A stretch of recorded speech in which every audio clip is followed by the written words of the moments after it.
y vamos a empezar con el curso y la capacitación, el tema de calidad y mejora de la atención al ciudadano en la administración pública. Entonces, vamos a ver entonces el día de hoy que es un marco conceptual inicial, digamos, que tiene que ver con marco conceptual y normativa de la atención de la ciudadanía. El primer tema es enfoque ciudadano y derechos del administrado. En general, toda la normativa y todos los instrumentos de gestión relacionados al ciudadano están enfocados en mejorar la calidad de la atención. Tenemos, como les decía, esta política nacional de modernización del Estado, donde también sus ejes principales de esta política de modernización del Estado están orientados y tiene un enfoque al ciudadano. ¿Sí? Entonces, dicho enfoque al ciudadano de todas estas normas, todos estos temas relacionados a la mejora en la atención, significa poner a la persona o al ciudadano o al administrado o al cliente o al vecino, dependiendo en dónde nos encontramos y cómo llamamos a las personas a las cuales le entregamos servicios. ¿Sí? Entonces, este enfoque ciudadano significa poner a la persona en el centro de la gestión pública, ¿no? Y todas las entidades públicas ya no deben organizar sus servicios desde lo que la entidad quiere ofrecer, o sea, el enfoque de oferta que le llaman, sino desde lo que la ciudadanía necesita y espera, enfoque por demanda, ¿no? Y un tanto lo que buscan estos instrumentos de gestión relacionados a la mejora de la atención al ciudadano está que el enfoque esté justamente en el ciudadano. ¿Ok? ¿Cuáles son entonces estas características principales, la cual nos indica que todo el tema de atención al ciudadano está enfocado en él? Deben de priorizarse necesidades reales, ¿no? Políticas, servicios, procesos institucionales deben responder a los problemas concretos que enfrentan las personas en su vida diaria y no solo a la estructura interna de la entidad. Como decimos, hay que cambiar esa visión que se tenía inicialmente desde la perspectiva de la entidad, lo que ofrecía, a tener una perspectiva o un enfoque ciudadano. ¿Sí? Por otro lado, otra característica de este enfoque ciudadano es escuchar activamente a la ciudadanía, ¿no? Se promueve que las entidades públicas consulten, identifiquen y comprendan las expectativas, costumbres y condiciones socioeconómicas y culturales de las personas a las que sirven, ¿no? Eh, hay muchas personas que están distribuidas en todo el Perú que no tienen acceso a muchas entidades públicas, ¿no? Y toca, digamos, que las entidades públicas se acerquen a la ciudadanía a fin de poder dar la información, a fin de poder acercarnos a la población para que puedan entender los beneficios que pueden tener a partir de las políticas públicas y la gestión pública. Entonces, este enfoque al ciudadano, también otra característica es lo que se llama la adaptabilidad. Reconoce que la población es diversa, obviamente, tenemos muchas personas con discapacidad, comunidades rurales, adultos mayores, pueblos originarios, etcétera, gente que debiera de acercarse a recibir los servicios, ¿verdad? Y que los servicios deben adecuarse a esta diversidad, ¿no? Horarios, canales de atención, lenguaje claro, señalización inclusiva, atención preferente. Me comentaban la vez pasada, yo estoy capacitando a la gente de Guarmiñán. Guarmiñán es una entidad pública del Ministerio de la Mujer y Desarrollo, donde atienden principalmente a mujeres y a miembros del hogar en situación de desvalía, digamos, pero se atienden ellos recepcionando sus quejas. Generalmente son como, agresiones y tal, ¿correcto? Y comentaban que, un señor comentaba que había ido una persona que tenía un dialecto y que a través de este dialecto estaba tratando de comunicar y dar fe de las agresiones que había podido tener, ¿no? Y que no había forma de poder entenderla porque estaba muy inquieta, aparte, ahora muy rápido, muy, digamos, confundida, de forma tal que al momento que estaba presentando su denuncia, no podían entenderla bien, ¿no? Y luego ya de mucho tiempo, eh, 4 horas me parece, ya consiguieron una persona que pueda traducir, digamos, lo dicho por esta persona, por una mujer maltratada. Así que obviamente se tiene que adaptar todas las políticas públicas y todo nuestro sistema de gestión para que pueda ser accesible a todo tipo de personas, ¿no? Como hemos dicho, personas que tienen discapacidad, personas que vienen de comunidades rurales, que tienen otro tipo de idioma, otro tipo de dialecto, y que, ¿cómo podemos trabajar, no? Hay aquí en Lima, en camino a la sierra, digamos, camino a Moncayo, igual hay un hospital, ¿ya? Por Atevitarte. Y ese hospital, en un tiempo, recuerdo porque yo participé de eso, estaban que pedían una persona para atención al usuario, atención al ciudadano, pero que sepa castellano, obviamente, pero quechua y aymara, ¿no? Porque dice que la gente de la población de esa zona, que es por Atevitarte, son, en algunos casos, aymara hablantes o quechua hablantes. Y obviamente si tú no le das ese tipo de comunicación mínimo, obviamente no vas a poder llegar a generar la comunicación y a generar la atención que los servidores públicos tenemos para con la ciudadanía, ¿no? Y claramente es sabido que se tiene que adaptar mucha información, la estructura física inclusive, para la atención global y completa del ciudadano. Hay otra característica que es la participación y confianza, ¿no? Un enfoque ciudadano busca construir relaciones de confianza, dice, ¿no? Cuanto mejor es la atención, más crece la confianza de la población en el Estado. ¿Ok? Claro. Y es uno de la confianza es uno eh, de los indicadores, digamos, que puede mejorar la atención al usuario. ¿Ok? De los conectores, le llama la norma. Otra de estas características es la transparencia y rendición de cuentas, principalmente la rendición de cuentas, ¿no? Las entidades deben informar claramente qué servicios ofrecen, cuáles son sus requisitos, cuánto tiempo toman y cómo reclamar si algo no funciona bien, ¿no?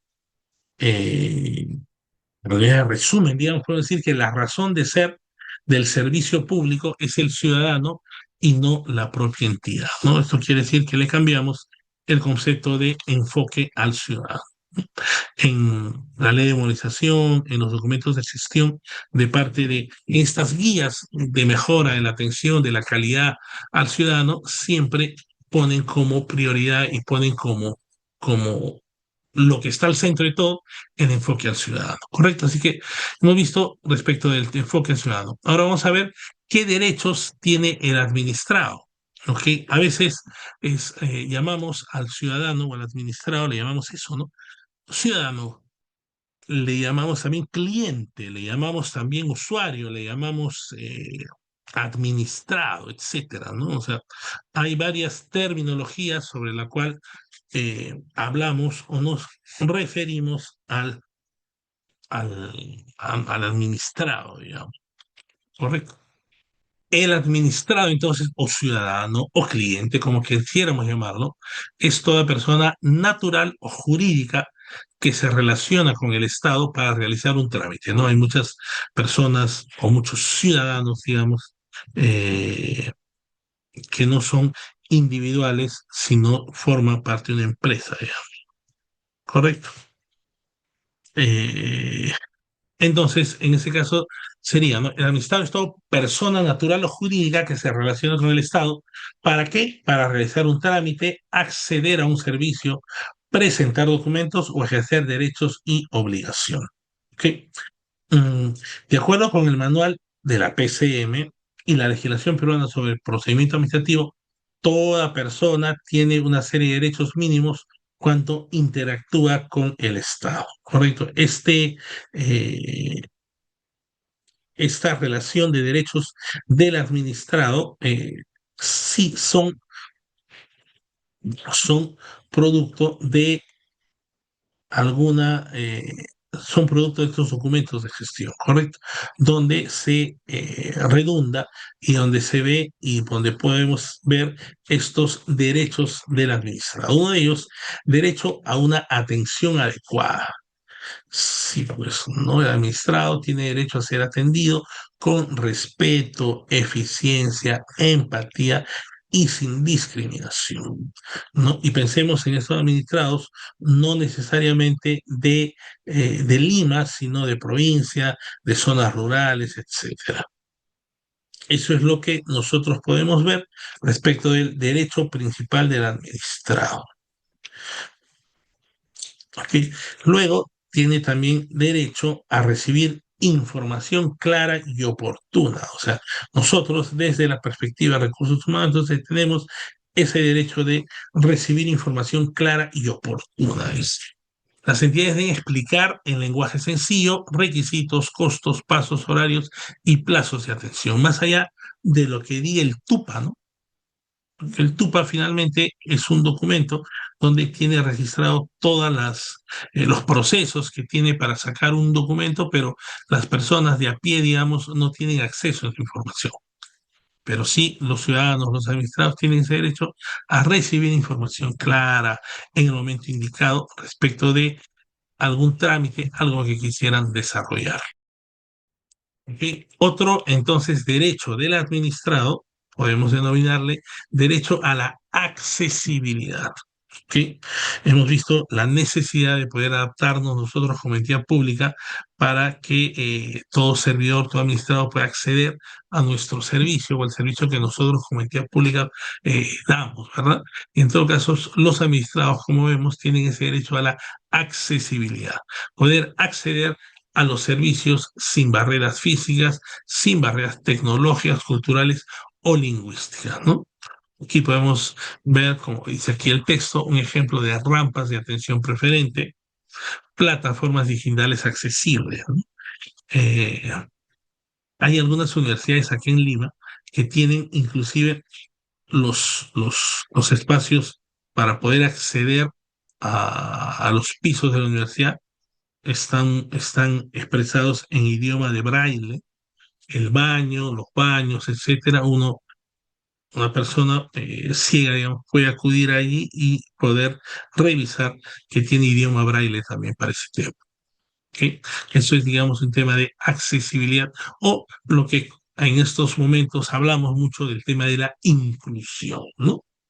Que, derecho a la accesibilidad, pero una inclusión de verdad, ¿no? Había una persona que manejaba mucho el tema de diversidad y tal, y decía, ¿no? Que la diversidad es como que tú haces una fiesta, invitas a todo el mundo, decían. Bueno, parece simpática la metáfora, ¿no? O sea, la diversidad para poder tener acceso, ver, conocer tal vez a unas personas diversas. Decían, no, la diversidad es como si hicieras una fiesta, invitaras a todo el mundo. ¿Sí? Y luego ya evolucionó, digamos, ese concepto y ya no fue tan solo diversidad, sino fue diversidad e inclusión. Entonces, esta persona justamente también decía, la inclusión es como si hicieras una fiesta, invitas a todo el mundo y la sacas a bailar. ¿Ok? Ahí ya estamos adicionando un paso adicional para poder incorporar, digamos, a las personas a ese. ¿Ok?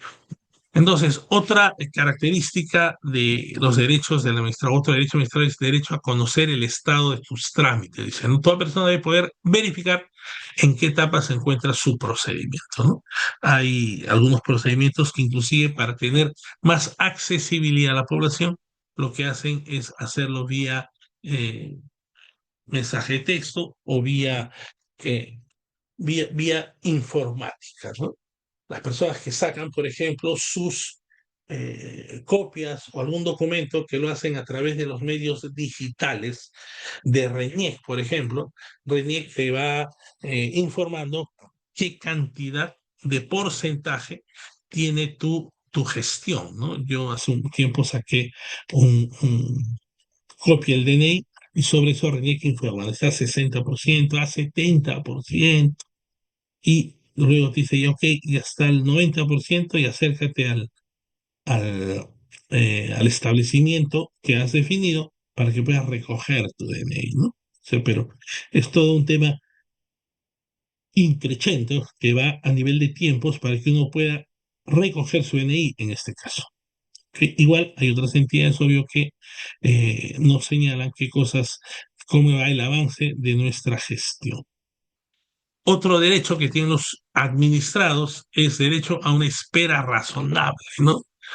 Esto sí es crítico para todos nosotros, ¿no? Hay unos estudios anteriores que decían que en el Perú el tiempo para poder hacer una gestión son, me parece, de 8 horas y media. 8 horas y media, ¿correcto? O sea, para poder sacar un trámite en el Perú te demanda 8 horas y media. Imagínense la cantidad de tiempo. ¿Ok? Y hay este derecho que se llama derecho a una espera razonable. ¿Ok? No se le puede obligar a hacer colas o esperar esperas excesivas sin información clara ni justificación, ¿no?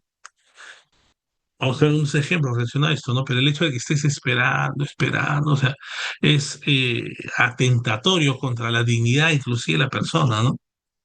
Es el tema. ¿Ok?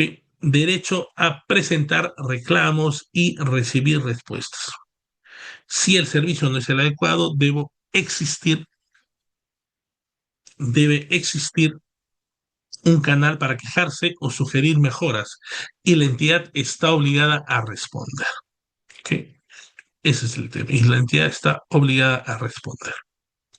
Entonces tenemos como derechos del administrado, como hemos visto aquí, derecho a una atención adecuada, a recibir información clara y oportuna, a la accesibilidad, a conocer el estatus de tu trámite, derecho a una espera razonable, derecho a presentar reclamos y recibir respuestas también son uno de ellos. Correcto. Presentar reclamos, ¿no? O sea, si tú no, el servicio que te han entregado, tú lo evalúas de manera personal y no crees que esté a la altura de lo que te mereces, lo que te han ofrecido, etcétera, toca en ese caso hacer una queja, un reclamo, ¿verdad? Y lo que dice este derecho es que debemos de tener los medios adecuados para poder reclamar, para poder hacer el reclamo o utilizar libros de reclamaciones virtual o lo que fuere para poder hacerlo. Claro, como dice Rocío, en la administración pública se puede presentar reclamos en el libro de reclamaciones. Claro, en el sector privado también puede hacer lo mismo. Pasa que igual en el público como en el privado, tú vas a ver tu libro de reclamaciones y dices, "Oh, no está la persona ahorita que tiene la llave sobre la cual entra el libro de reclamación. No ha venido la persona que tiene la llave para abrir el libro de reclamaciones, ¿no? O el libro de reclamaciones, ¿dónde está, no? Se ponen en crisis ahí, ¿no? Pero bueno, sí, pues tenemos derecho a presentar un reclamo en tanto y cuanto no estemos conformes con el servicio que nos están ofreciendo, ciertamente. ¿Ok? Derecho a presentar reclamos entonces. Luego tenemos el derecho a que se respeten sus derechos constitucionales. Toda persona debe garantizar el principio de igualdad, dignidad, acceso a la información, participación y debido procedimiento. Claro que sí. ¿Sí? Como dice aquí, el manual para mejorar la atención a la ciudadanía en las entidades de la administración pública, ese es el nombre del manual, detalla los derechos concretos que toda persona tiene cuando interactúa con el Estado, equivalente a los derechos reconocidos en la Constitución Política del Perú. Esos son entonces los derechos que ha de tener un administrado al momento de recibir o de gestionar algo en el Estado. ¿Sí?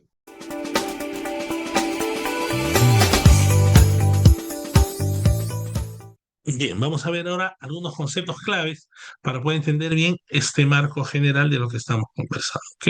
Antes vamos a ver este video que nos va a servir para poder explicar los conceptos mismos. Vemos este video y luego lo comentamos.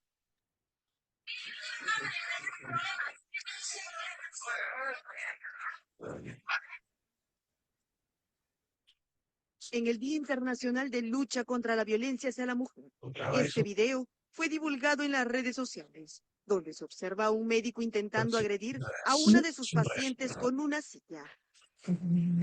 Los hechos sucedieron el fin de semana en el Hospital Luis Heinzen en Chaustegui de Chiclayo, cuando una mujer habría reclamado al galeno por la mala atención durante una consulta. Fue en ese momento que el hombre salió de su consultorio y empezó a increpar a la mujer frente a los demás pacientes. Ante las continuas quejas de la mujer, el médico agarró una silla e intentó lanzarla, cortarle que ella estaba acompañada de su menor hijo. Felizmente, la iracunda reacción del galeno fue detenida por un grupo de vigilantes, quienes lo rodearon para evitar la agresión.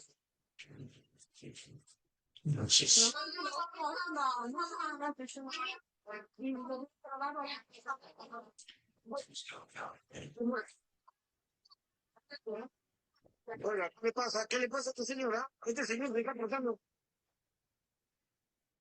Asustado por lo ocurrido, el menor le pidió a su madre que se retiraran del hospital, Pero cuando se disponían a salir, el médico se fue encima de ellos y los amenazó con su correa si es que intentaban escapar. Sí. Los vigilantes volvieron a rodear al médico e intentaron calmarlo. Por otra parte, los pacientes que se encontraban observando el incidente empezaron a increpar al sujeto, por lo que éste empezó a defenderse, diciendo que había atendido a la mujer correctamente y que ella lo había agredido.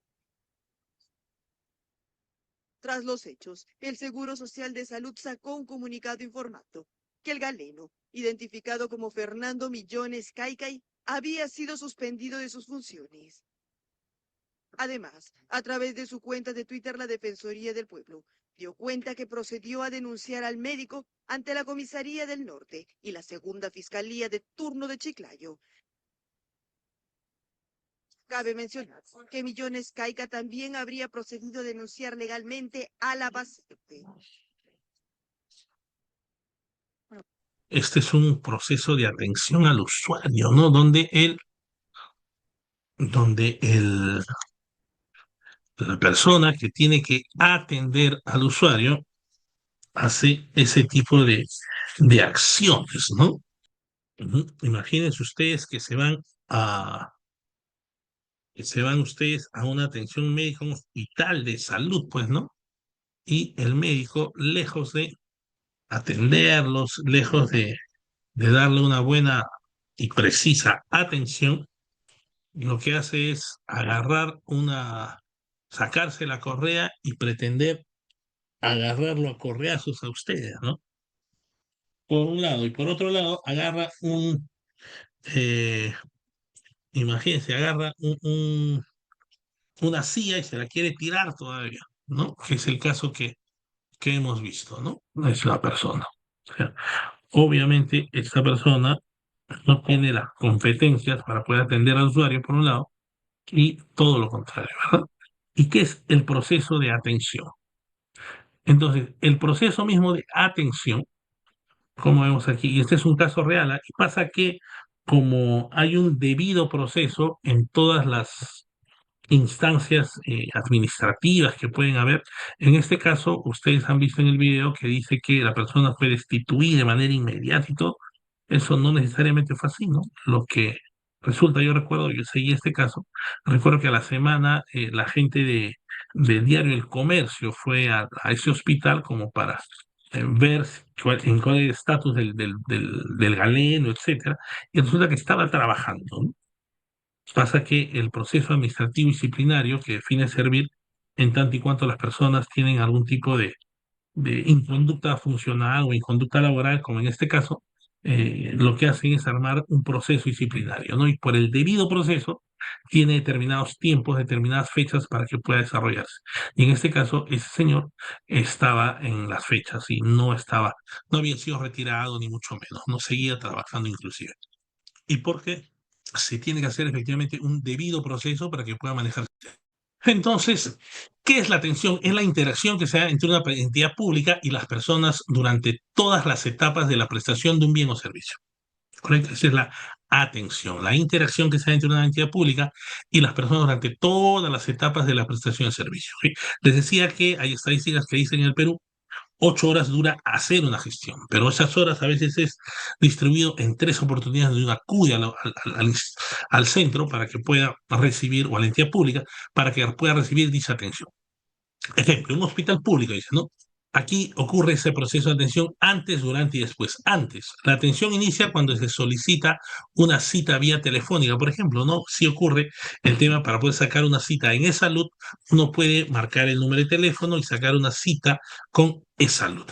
¿Ok? Durante, ser atendido en el horario previsto, recibir un trato médico respetuoso y realizarse el examen médico, no como está lo que hemos visto. No es una inadecuada, una mal atención la que hemos visto, porque lo que debería ser en este ejemplo que estamos siguiendo es ser atendido de manera correcta y respetuosa. ¿Ok? Y después de la atención, disponer de los resultados de los exámenes, tener una explicación clara y recibir seguimiento del mismo. Esos tres componentes, antes, durante y después, en el ejemplo que estamos viendo, correspondería al proceso de atención, en este caso de un hospital nacional. Correcto. Otro concepto para poder tomarlo en cuenta cuando hablamos de atención al usuario o atención al administrado es el punto de contacto. ¿A qué nos referimos cuando hablamos y vamos a hablar del punto de contacto? Es el término utilizado para representar el momento de interacción entre la ciudadanía y la entidad. Término utilizado para representar el momento de interacción. Por ejemplo, para solicitar el DNI se pueden identificar los siguientes puntos de contacto. La consulta en la plataforma gov.p, el pago de la tasa que se realiza a través del pagalo.p y la visita a la sede de la RNIEC donde realizará el trámite. Aquí le llaman punto de contacto. En otros contextos teóricos, cuando uno habla de atención al usuario, habla del momento de la verdad. No sé si habrán escuchado ese concepto de el momento de la verdad. Y el momento de la verdad son tiempos, son momentos que se dan dentro de cuando uno recibe un servicio o un bien, ¿no? Son, digamos, aquellos momentos críticos donde el cliente se da cuenta, digamos, del tipo de servicio que le están ofreciendo. Esos son los llamados momentos de la verdad. Y en este caso, aquí la norma nos dice, pública, nos dice punto de contacto, ¿no? Término utilizado para representar el momento de la interacción entre la ciudadanía y la entidad. ¿Correcto? Entonces, aquí, en este ejemplo de RENIEC, es cuando te comunicas o virtualmente, ahí hay un momento de la verdad. Cuando vas, formas cola y no te hacen ingresar o te tratan mal, etcétera, ahí es un momento de la verdad que debieras de trabajarlo de manera positiva, correcto. Otro concepto para poder entender es acerca de las buenas prácticas. ¿Qué son las buenas prácticas? Es una actividad, proceso o iniciativa que contribuye a resolver un problema específico que afecta el desempeño de una entidad. ¿Okay? Y que puede ser replicada o adaptada por otras entidades para abordar problemas similares, ¿no? Servir tiene todos los años un formato de concurso interno, digamos, de buenas prácticas, ¿no? ¿Okay? Y este concurso de buenas prácticas te dice cómo a través de lo usual, digamos, uno puede generar una buena práctica y luego, como bien dice la teoría, pues ha replicado en algunas otras entidades. Por ejemplo, en la confirmación de citas, pero por mensaje de WhatsApp o del celular. En el servicio de salud se registra un alto porcentaje de deserciones de citas. ¿Por qué? Porque la gente llama, llama y como te mandan de acá muchísimo tiempo, seguramente cuando ya te vuelven a citar, tú ya te sanaste, te curaste o lo enterraron al muerto, por último, ¿no? Por eso hay mucha deserción en las citas, porque si tiene uno que esperar tanto tiempo para que lo puedan atender, en todo caso, mejor y por la urgencia que pueden tener, acuden a otro tipo de citas, pero con la cita ya confirmada con la entidad pública, digamos, no acude toda vez que no hay ninguna, eh, digamos, no hay nada que va en contra de esas personas, ¿correcto? Entonces, en este servicio de salud se registra un alto porcentaje de excepciones, decía, ¿no? Lo que afecta obviamente la atención, ¿por qué? Porque si yo sé que no van a venir 5 personas el día de hoy, puedo adelantar o decir que vengan otras personas. ¿Sí? Se implementa un sistema de recordatorio de citas por mensaje de texto. Esto se considera una buena práctica, ¿no? O sea, el hecho de que te comuniquen por mensaje de texto que tienes cita, recuerda, tienes cita el día de mañana, 8 de la mañana, el doctor tal, tal, tal. Esta buena práctica, digamos, la viene ejecutando ya desde hace un tiempo atrás el sistema privado, ¿no? Hay clínicas donde efectivamente, luego que te confirman, inclusive el mismo momento que sacas la cita, te confirman por teléfono y inclusive te llama por teléfono un robot, te llama por teléfono para hacerte confirmar. Por si acaso, señor Rengifo, de acá a 2 días tiene su cita, no la vaya a perder, etcétera. Correcto. Entonces, esto aplicado a la gestión pública, obviamente, es interesante. ¿Por qué? Porque te ahorra la cantidad de gente que puede ir de manera innecesaria y en todo caso hace más viable y el tema de la atención. Correcto. Otro concepto a tomar en cuenta, como ya hemos comentado, es el estándar de calidad. El estándar, lo estandarizado, lo formalizado, es un conjunto de parámetros de gestión.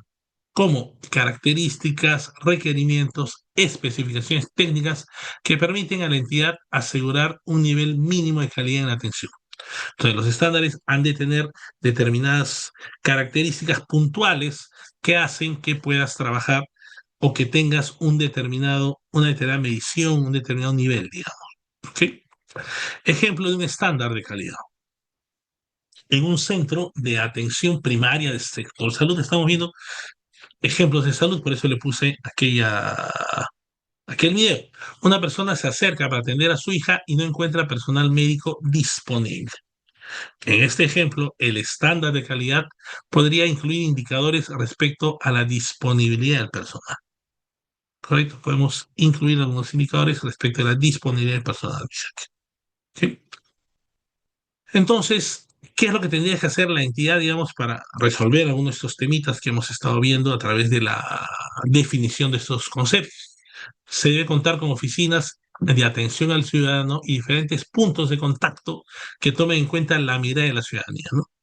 Estos puntos de contacto, decía, o momentos de la verdad, han de estar muy presentes y hay que trabajar y poner gente muy proactiva y gente muy buena que puedan dar un buen servicio en esos puntos de contacto. Porque acude gente especial, etc. Otra cosa que las entidades deberían hacer es establecer, implementar y mantener y mejorar continuamente los procesos relacionados a la atención, que siempre deben estar en continuo actualización, si se quiere. ¿Ok? Mejorar continuamente las competencias y habilidades de los servidores civiles vinculados a la atención, ¿no? Hay algunos centros, yo he trabajado en una clínica hospital aquí en Lima, y este lugar de la madre, una clínica hospital que está en Miraflores, y en esa clínica hospital, por ejemplo, las personas que no se les podía sacar, las personas que no, digamos, tenían un buen perfil y ya se les quería retirar y no había dónde ponerlas, la ponían en atención al cliente. ¿No? Imagínense, o sea, en donde tú es tu core business, donde es tu mayor fortaleza o tu momento de la verdad o tu zona de contacto, como dice aquí la norma, eh, lo que hacían era poner gente que no tenía las competencias de pleno, ¿no? Entonces, no podías votarla porque eran sindicalizadas, porque tenían algunas características, pero sí eh, lo que hacías era ponerle eh, en atención al cliente, imagínese. Sí, entonces es bueno, como dice aquí, establecer, implementar, mantener y mejorar los procesos relacionados a la atención y mejorar continuamente las competencias y habilidades de sus servidores vinculados a la atención, ¿no? Capacitar en la aplicación de protocolos mínimos de atención ciudadana y hacerle seguimiento, ¿no? Utilizar herramientas como es el tema del cliente fantasma y otra serie de herramientas que pueden levantar información. ¿Ok? Tratar con respeto, empatía, actitud positiva y sin ningún tipo de discriminación a la ciudadanía también, ¿correcto? Y ser igualitario por el tratamiento a todos, ¿no? Luego, establecer, implementar, medir y mejorar el contenido de los indicadores de desempeño. Claro que sí, porque eso te va a servir para poder tener un sistema. ¿Ok?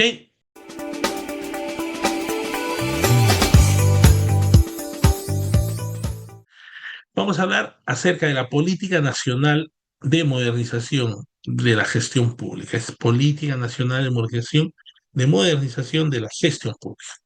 Correcto. Y esta Política Nacional de Modernización de la Gestión Pública está orientada a mejorar la atención al ciudadano, entre otras pautas, ¿no? Pero también está direccionado a ello.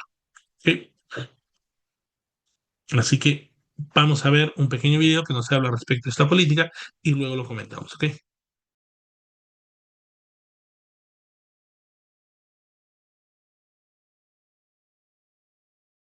Actualización de la Política Nacional de Modernización de la Gestión Pública. Las personas necesitamos bienes, servicios y regulaciones de calidad para mejorar nuestras condiciones de vida. Por ello, en el 2013, el Perú aprobó la Política Nacional de Modernización de la Gestión Pública rumbo al 2021, que fue elaborada por las entidades públicas para afrontar este reto en beneficio de los peruanos. Hoy, en un tiempo de cambios constantes, la Secretaría de Gestión Pública lidera la actualización de la política rumbo al 2030 con dos objetivos principales. 1. Usar los recursos públicos de forma más eficiente y productiva para mejorar la gestión interna de las entidades. Y 2. Satisfacer de forma oportuna y eficaz las necesidades y expectativas de las personas. ¿Y cómo lo lograremos? Con tu compromiso y trabajo, podremos diseñar mejoras para que el Perú cuente con organizaciones eficientes, ágiles e interconectadas, promoviendo un gobierno que escuche a sus ciudadanos, que sea transparente en sus acciones, que rinda cuentas de sus resultados y sobre todo que fomente la integridad. Todos somos parte de la mejora e implementación de esos bienes, servicios y regulaciones para poder generar un impacto positivo en nuestro país. Política Nacional de Modernización de la Gestión Pública. Avancemos juntos hacia un Perú moderno.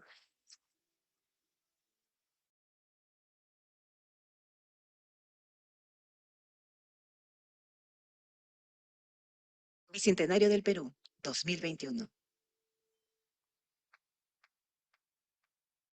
Gobierno del Perú. Bien, entonces aquí nos hablan de esta actualización de la Política Nacional de Modernización de la Gestión Pública, ¿no? Inicialmente, como yo les decía, supuestamente al año 2021, que nosotros llegamos a formar parte del el bicentenario de la independencia del Perú, en ese momento nosotros seríamos súper modernos, ¿no? Pero eso no pasó. Y lo que han hecho es una actualización de esta política al 2030. Han cambiado algunos contextos, aunque de manera general, digamos, se mantiene la misma línea de acción respecto de la modernización del Estado, cuyo enfoque, como hemos visto, es el ciudadano, ¿correcto? Entonces, esta política nacional de modernización de la gestión pública al año 2030 es un proceso continuo que busca efectivamente mejorar la eficiencia y eficacia del Estado a través de la implementación de políticas, estrategias y herramientas, dice, que mejoren los servicios y promuevan la participación ciudadana. ¿Sí? Esa es la Política Nacional de Modernización de la República. Esta política ha tenido muchos documentos normativos a lo largo de todos estos años que se han estado alineando y poniendo. ¿Sí? Y aquí vemos algunos principios de la actuación para la actualización de la modernización de la República. A ver, primero, un lineamiento, primero, por ejemplo, diseñar e implementar políticas públicas cuyo resultado genera valor, ¿no? A nivel de gestión pública, tenemos que diseñar políticas que generen valor para la ciudadanía. Pensemos entonces no tan solo en políticas de atención al usuario, sino en generar cualquier otro tipo de políticas públicas, ¿no? Que se gaste de manera adecuada el gasto, el presupuesto, etcétera, y que se llegue a resultados que generen valor. Si tú trabajas, por ejemplo, un tema de salud mental para la ciudadanía, esto ayudará mucho y no va a haber muchísimos casos también de violencia o se puede detectar de manera preventiva la violencia que puede existir. Correcto. Entonces, aquí podemos tener un lineamiento respecto de esta política. Y otro lineamiento puede ser esto que dice B2, ¿no? Y aquí en B2 lo que tenemos es medir los resultados de las intervenciones, ¿no? Todo lo que nosotros podamos hacer tiene que estar validado a través de un indicador, a través de un número, de una medición que nos digan que estamos trabajando bien. Correcto.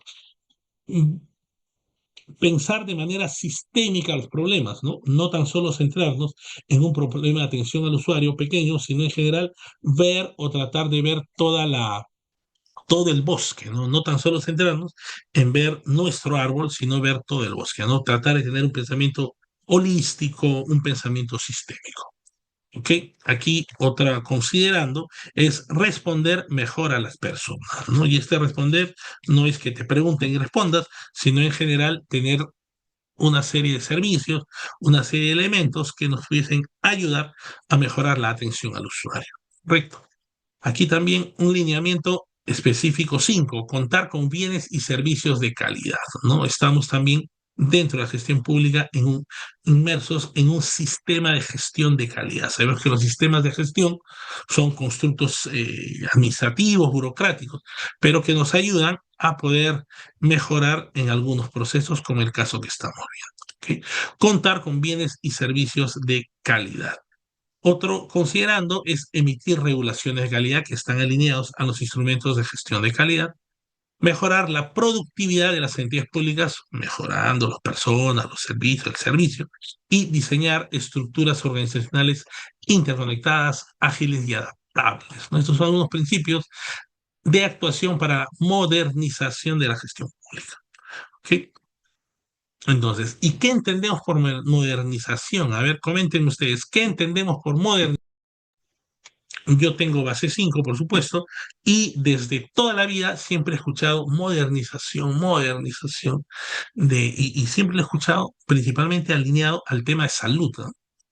Siempre lo he escuchado yo, un tema de modernización en la salud, de la gestión, en salud casi siempre he escuchado yo el tema de modernización, ¿no? ¿Y qué entendemos por modernización? Ujú. Es la transformación constante de lo que hacemos, ¿no? Mejorar. Ahora podemos llamar modernización seguramente por la utilización de equipos o de elementos o de herramientas de tipo eh, de inteligencia artificial o herramientas de tipo tecnológico, ¿no? TIC, ¿no? ¿Sí? Dice aquí, ¿no? Modernización entonces bienes, servicios y regulaciones de calidad, gestión interna eficiente. ¿Sí? La humanización consiste en hacer que el Estado realice cambios y mejore su gestión. ¿Para qué? Para generar bienestar a la sociedad, a los administrados, a los ciudadanos. Para eso tenemos que usar mecanismos, herramientas y técnicas para mejorar su gestión y principalmente para mejorar los resultados que entreguen a las personas y a la sociedad. Bienes, servicios, regulaciones, etcétera. ¿Sí? Entonces, se entiende de que esta modernización de la gestión pública es un proceso de transformación constante que mejora las entidades y al final generan o mejoran la acción pública, el valor público. ¿Okay? Esa política que les decía yo, que va al 2030 ahora, entró en vigencia en el año 2022, al año siguiente de acabarse la otra día. ¿Okay? Y se aprobó este documento de gestión que es Política Nacional de Modernización de la Gestión Pública al 2030. ¿Okay? Dice, bienes, servicios y regulaciones que no responden a las expectativas y necesidades de las personas y a la creación de valor público. Dice. La nueva política ubica a los pilares y ejes transversales definidos en su versión previa dentro de cada una de las causas del problema público identificado. ¿Sí? Vamos a revisar eso. Y plantea un modelo conceptual básico en 5 componentes y 2 enfoques transversales. Es lo que plantea esta Política Nacional de Modernización del Estado, ¿correcto? Plantea entonces un modelo conceptual de 5 componentes y 2 enfoques de tipo transversal. ¿Qué quiere decir con eso? Nos habla de cuál y de poder identificar cuál es el problema público. ¿Sí? Dice aquí, ¿no? La delimitación del problema es el resultado de la recopilación y análisis de la información evidencia. Por ejemplo, lo que refieren es la variable central de la enunciado del problema público es el problema público, bienes, servicios y regulaciones que no responden a las expectativas y necesidades de las personas y a la creación de... ¿Qué quiere decir? Que no sabemos en principio, no conocemos cuál es el requerimiento, cuál es el interés, cuál es la orientación que tiene la ciudadanía y consecuentemente nosotros no le entregamos o no le damos en la yema del gusto, si queremos utilizar la terminología, respecto de su necesidad, ¿no? O sea, lo que dice es que el problema general de todo este sistema es porque no sabemos leer adecuadamente a los ciudadanos. Que no sabemos entenderlo, no sabemos eh, rescatar su interés que tiene. ¿Okay? Se refleja, dice aquí, en los bienes, servicios y regulaciones, toda vez que estos constituyen la bisagra entre las personas y la administración pública. Y por su posición estratégica en la generación de resultados para las personas. Así es. Y la propuesta es hacer un nuevo modelo conceptual, ¿no? Cambiar, hacer un proceso permanente de gestión de calidad, seguimiento, evaluación, mejora continua, gestión de calidad en base al estado abierto, dice. Establecer una política pública y la regulación, estrategias de intervención, bienes y servicios que ofrece a la entidad pública, a la ciudadanía, gestión interna, resultados. Son entonces 5 elementos aquí que conllevan a la materialización de este Plan Nacional de Modernización de la Gestión Pública. 5 componentes dijimos y 2 ejes transversales, ¿correcto? Entonces, el primer componente de la política nacional de modernización del Estado, el primer componente entonces de la política de modernización de la gestión del Estado 2030 es política pública y regulación. Ok, seguimos entonces. De los 5 componentes de esta política nacional de modernización de la gestión pública, primer componente, política pública y regulación. Esta está orientada a la solución de problemas públicos para lo cual requiere diseño, trabajar, establecer, ser políticas públicas con criterios de priorización, ver cuál es el problema principal y sobre eso establecer cuáles serían las actividades a desarrollar para cubrir ese problema. ¿Ok? Bueno. Y ver el impacto que tiene en la regulación. Un segundo componente de esta política nacional de modernización de la gestión pública es la estrategia de intervención. Primero entonces diseñas la política pública que quieres trabajar, lo regulas de manera adecuada y luego sobre eso estableces una estrategia de intervención. ¿Okay? Y esta estrategia de intervención está orientada a establecer la estrategia para lograr los objetivos de la política pública a través de lo que se llama de una gobernanza sectorial. ¿Okay? Bueno, en lo que los 3 niveles de Estado, nacional, regional y local, tengan claridad sobre sus roles, competencias y funciones. ¿Qué es lo que debemos hacer desde la posición en la cual nos encontramos para alinearnos a esta política pública? ¿Okay? El tercer componente es bienes y servicios. Primer componente, política pública y regulación, lo que yo voy a planificar y hacer. Segundo componente, cómo voy a intervenir de manera puntual para poder manejar esa política pública. Y tercer componente, definir bienes y servicios. ¿Okay? Se definen, se diseñan los bienes y servicios a ser entregados a los ciudadanos. ¿Okay? Y para cerrar brechas, de ser el caso. El cuarto componente es la gestión interna. Luego que sé definido cuáles son los bienes y servicios a poder trabajar, entonces yo voy a gestionar internamente cómo lo puedo efectivamente trabajar y manejar. ¿Okay? Este componente se debe abordar, el de gestión interna, la capacidad de la gestión interna de las entidades, así como el funcionamiento articulado de todos los sistemas administrativos para la provisión de bienes, servicios y regulaciones. Correcto, eso hay que verlo. Y también respecto del tema de resultados.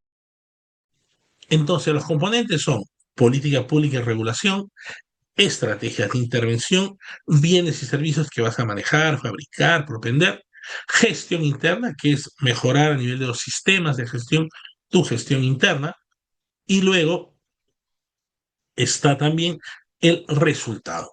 ¿Y qué implica la gestión de resultados? Está orientada a medir los resultados e impactos logrados a través de qué? De la entrega de bienes y servicios, regulaciones, y todos esos componentes lo vas a trabajar. ¿Okay? En el componente políticas públicas y regulación, bienes y servicios, estrategias internas. Estos son los 5 componentes entonces de la política nacional de modernización de la gestión pública.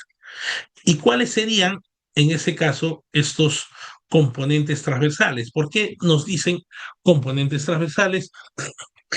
Nos dicen eso porque estos componentes son transversal a estos cinco componentes de la política nacional que ya le hemos mencionado. ¿Correcto? Entonces, tiene que ver con bienes, servicios, tiene que ver con resultados, con todo. En este caso, ¿cuáles son esos 2 componentes transversales? Son seguimiento, evaluación y mejora continua. Claro, pues a todos estos componentes, le tengo que hacer política pública y regulación, estrategia de intervención, bienes y servicios, gestión interna, resultados. A todos ellos tengo que hacerle un seguimiento a lo largo del tiempo para poder ver si están sirviendo o no sirven en sus temas. ¿Correcto? Entonces es seguimiento y evaluación y mejora continua. Como dice, es transversal y de naturaleza permanente. Y la finalidad es afianzar las acciones de seguimiento, evaluación y mejora continua. aplicable a los componentes de la política pública, etcétera. Es por un lado, y por otro lado, tenemos el Estado abierto, que se le llama. Correcto. Estado abierto también es transversal a estos 5 componentes. ¿Ok? Que se incorpora ante la necesidad de apertura del Estado hacia las personas con el fin que provean información a través de diversos canales de comunicación que desean poner a disposición de todas las entidades públicas. Ahora, el tema este de la política de ley de transparencia e información, a veces es muy mal usado por los por los servidores, por los ciudadanos, ¿no? Yo trabajé en una entidad en la cual pedían qué cantidad de cosas imposibles de poder conseguirlas, imposible de poder almacenarlas, reclutarlas y poder sacarlas. Si bien es cierto, hay una política de transparencia de parte de las entidades públicas, tú puedes pedir lo que quieras a la entidad pública y basándose en la ley de transparencia están ellos obligados a dártela, ¿no? Y a veces hay mucho tiempo se desgasta en este tipo de temas. ¿Sí?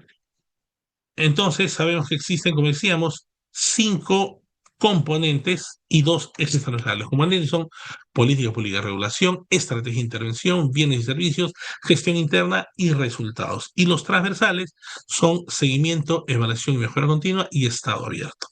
¿Okay? Ahora, ¿cuál es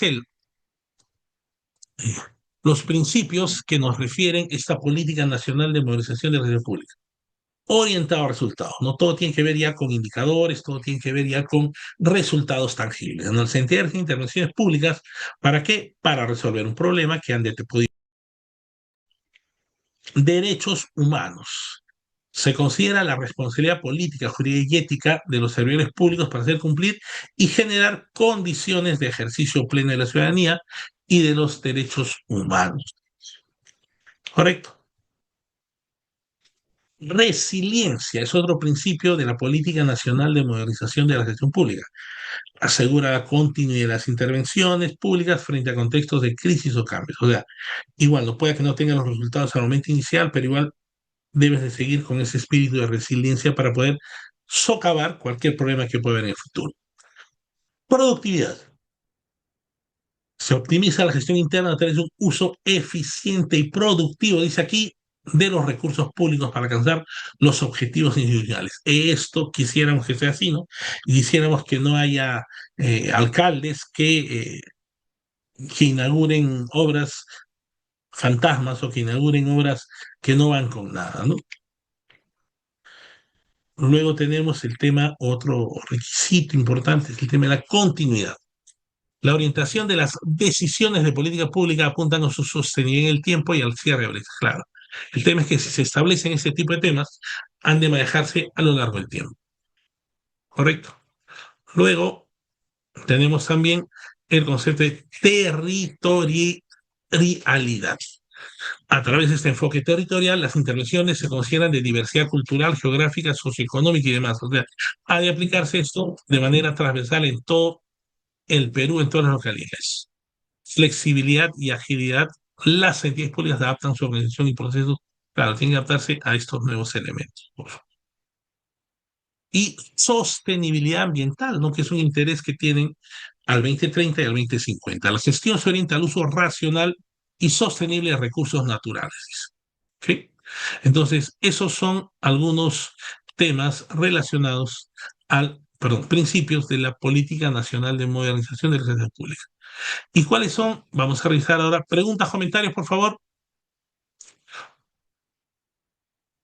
Preguntas, comentarios. Tenemos 4 objetivos prioritarios de esa política de modernización, ¿correcto? El objetivo número 1 es garantizar políticas públicas que respondan a las necesidades y expectativas de la persona. O sea, alguna política pública que vaya acorde a la necesidad de la población.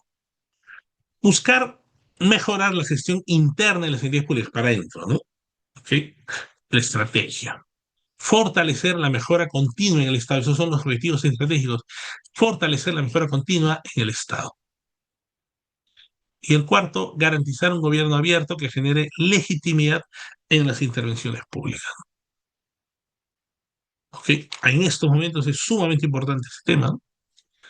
Entonces, Y a modo de resumen, la situación futura deseada para la Política Nacional de Modernización y Gestión Pública al 2030 es. Esto dice ya que a mí personalmente me parece más un enunciado, me parece más una utopía, me parece más una visión, ¿no? Es una visión, pero bueno. Al 2030 contaremos con bienes, servicios y regulaciones de calidad que logren resultados de política pública basados en evidencia y que atiendan las necesidades de las personas de manera oportuna y eficiente. ¿Saben? Está cauto este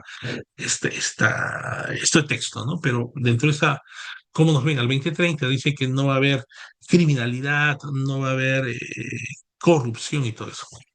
A eso me refería cuando les decía lo que decía.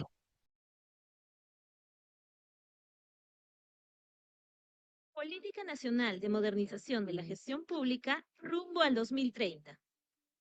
Todos queremos un Perú moderno, ¿cierto? Pues desde 2013, las entidades públicas estamos trabajando en conjunto para alcanzar los objetivos trazados. Y hoy entramos a una nueva etapa que nos ayudará a lograr, en los próximos 10 años, el Perú moderno que todos queremos. Un Perú en el que todos podremos acceder a bienes, servicios y normas de calidad que respondan a nuestras necesidades y expectativas. ¿Y cuáles son esos objetivos? 1. Escuchar e involucrar a los ciudadanos en las decisiones del Estado desde el primer momento. 2. Abrazar nuestra diversidad cultural para lograr el desarrollo inclusivo en bienestar de las personas. 3. Mejorar la comunicación y el trabajo articulado entre las entidades públicas y los peruanos y peruanas para entregar bienes, servicios y normas de forma oportuna y efectiva.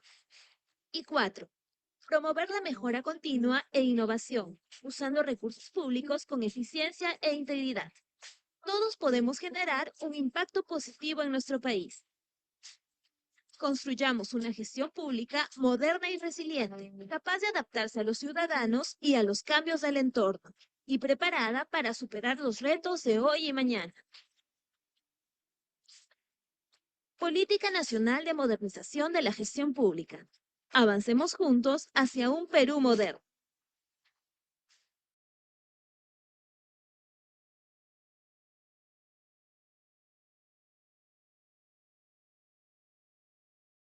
Bicentenario del Perú, 2021.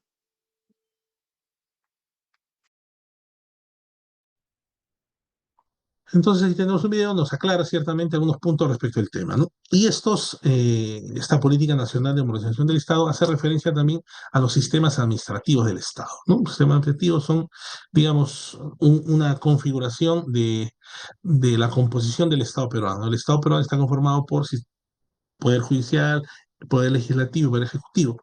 Está conformado además por los organismos constitucionalmente autónomos y está conformado por los gobiernos regionales y locales. Y además está conformado por sistemas administrativos.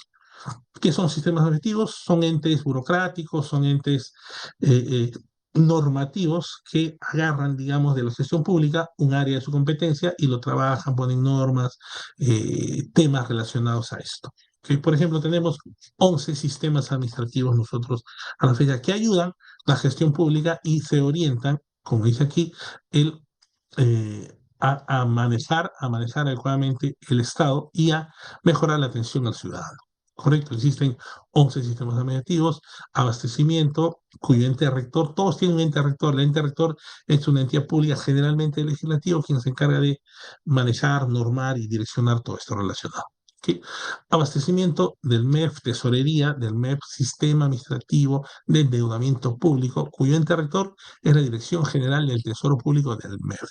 Sistema administrativo de inversión pública, cuyo ente rector es la Dirección General de Inversión Pública del MEF. Defensoría Judicial del Estado, cuyo ente rector es la Procuraduría General del Estado. Modernización, ente rector, Secretaría de Gestión Pública. Control, que también además es un organismo constitucionalmente autónomo, es la Contraloría. Planeamiento estratégico, CEPLAN, que ya les había comentado. Contabilidad Pública del MEF. Dirección General de Presupuesto también del MEF y a la Autoridad Nacional del Servicio Civil, es el ente rector del proceso del sistema administrativo y la gestión de recursos humanos. ¿Okay? Entonces tenemos 11 sistemas administrativos que lo que buscan es regular promover el personamiento, simplificación, llevar registro, todos los sistemas administrativos, ¿a través de qué?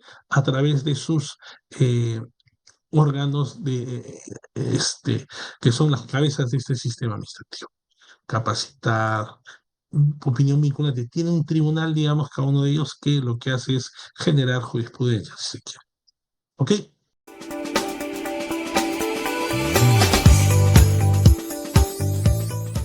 Bien, y vamos a ver ahora cuál es la diferencia entre atención y servicio al ciudadano, ¿correcto? ¿Por qué? Porque en los documentos normativos que hemos revisado, y vemos alguna diferencia a veces que hacen respecto de atención y servicio al ciudadano, ¿correcto? Entendiendo como un proceso continuo uno y el otro es específicamente un tema. La atención y el servicio al ciudadano son dos dimensiones complementarias del vínculo entre el Estado y las personas, ¿correcto? Se relacionan con la gestión pública, pero no significan lo mismo. La atención se refiere al trato, orientación y la experiencia del ciudadano durante su contacto con la institución. El servicio se centra en el resultado o producto que la entidad entrega para satisfacer una necesidad. Entonces, el trato, la orientación, se refiere al proceso mismo, la experiencia misma que se vive respecto de esto.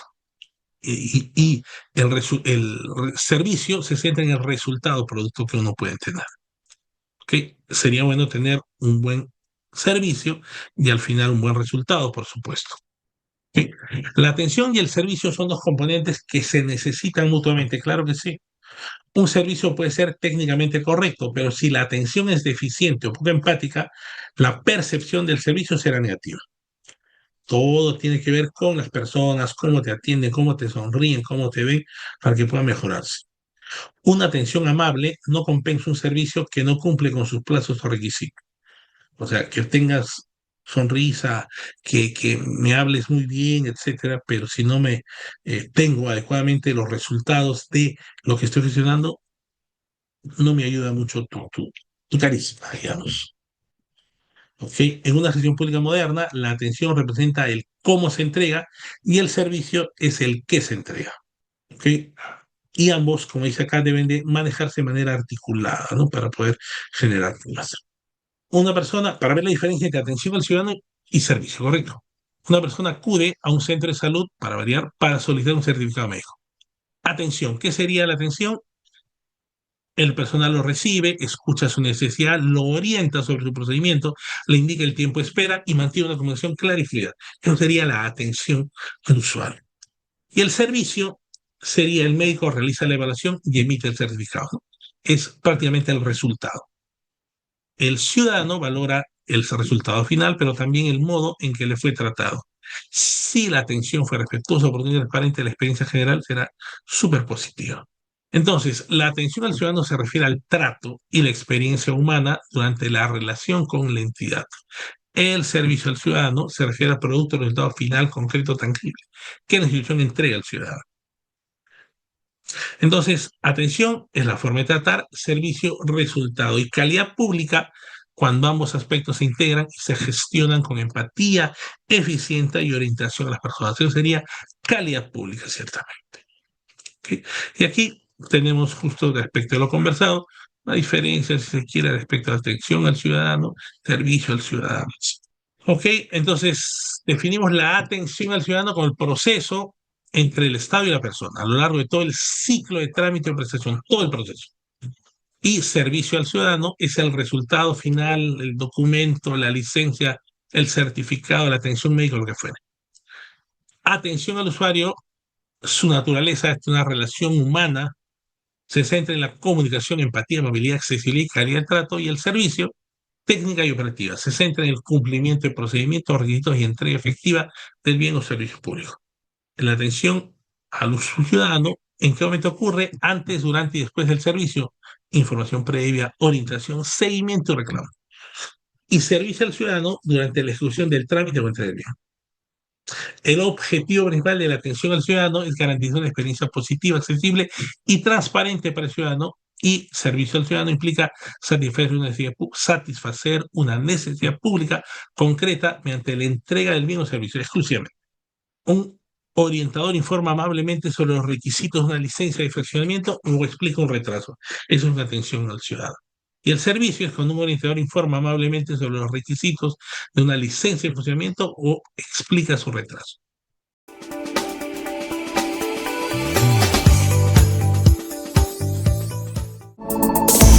¿Buscas capacitarte y obtener certificado válido y confiable? En ENCAP ofrecemos cursos 100% virtuales, prácticos y actualizados, con acceso a las 24 horas del día. Contamos con más de 10 categorías de cursos: administración y negocios, ingeniería y construcción, derecho y gestión pública, finanzas, educación, salud y mucho más. Todos nuestros cursos incluyen certificación con código QR para que puedas validar tu aprendizaje de forma rápida y segura. Ingresa a nuestra página web www.encap.edu.pe y elige el curso que te ayudará a lograr tus objetivos. Y para tu comodidad, aceptamos pagos con tarjeta Visa, Mastercard, Yape y Plin. ENCAP, aprende a tu ritmo, certifica tu futuro. Inscríbete hoy.